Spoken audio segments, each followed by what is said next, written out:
We've got more community interaction for you. The Weekly Roundup is back after a couple-week hiatus. You guys need to tweet me questions if you want me to do these, but I do have some that I want to respond to, and I'm going to be starting with Douglas Richardson. He says, "Thank you for your hard work at TYT, John. Out of most of the reporters on the program, I like you the best, logical and surgical." Now, I'm not just saying this because it's complimentary, although that certainly doesn't hurt, but I like specifically the logical and surgical. I like that. I'd never thought about, how I'm approaching what I do in that way, but that's what I'm going to aim for in the future. I certainly, like most liberals, have a lot of respect for logic and try to employ it as much as possible, but the surgical is a nice angle there too. I recently played the Surgeon Simulator game. I did not do a very good job there. Hopefully I can do a better job on this program. Moving on, Professor Rich in Texas says, "So when are you going to do the Austin-LA compare-contrast for me?" So I can talk a little bit about that now.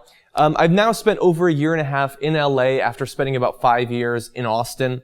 And look, partially it's because, I spent more time in Austin. I had a very large group of friends there and I had great experiences there. My heart is still with Austin.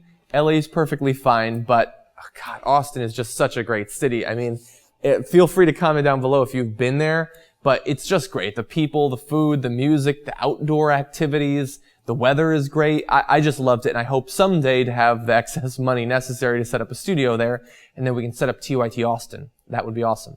But LA does have some benefits as well. It's a much larger city. Some people want that. I mean, there's the beach nearby. In Austin, you have to travel like 3 hours, maybe even longer to get towards any sort of beach. Now, granted, in Austin, you do have Lady Bird Lake, so you have some beach, sort of, but it's not the ocean, so let's be fair. Also, Austin has no professional sports teams.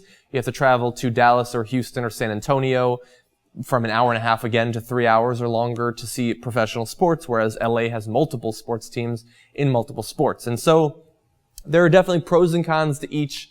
As I said, my heart is still in Austin, but LA is a great city as well. Moving on, Anthony Gonzalez says, "What do you think the chances are that Congress will actually be able to defund the NSA domestic spying?"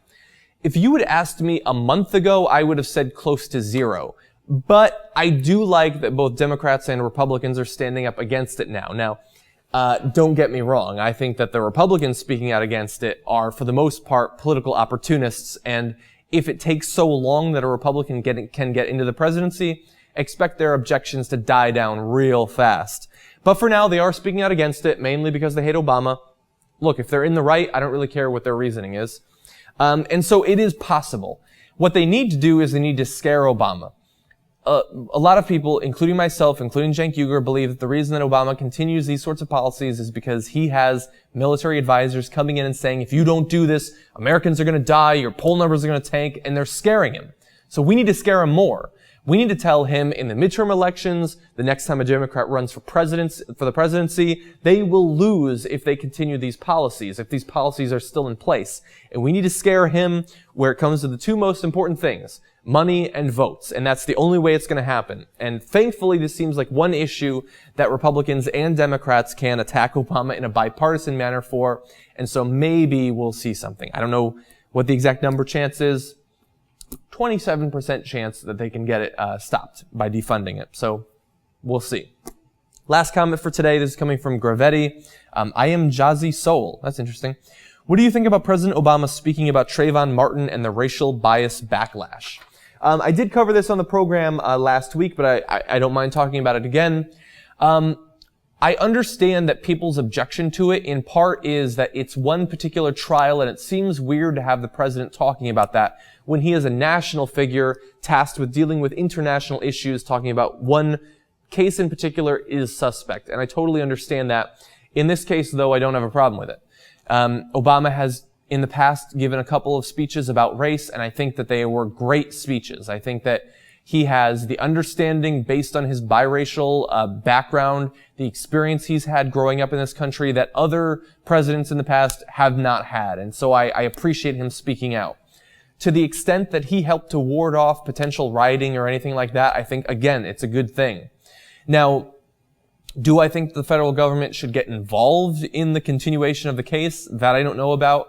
Look, if civil rights violations or something like that, maybe.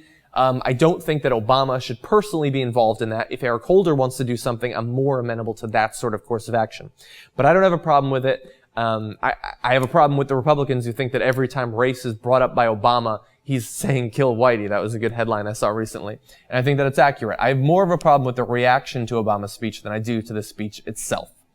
Anyway, those are the 4 comments I'm going to highlight today. If you have questions you'd like me to answer, of course you can leave them in the comments down below. You can tweet me at Iadarola. I love hearing from you guys, and I look forward to answering your questions on a future episode of the Weekly Roundup.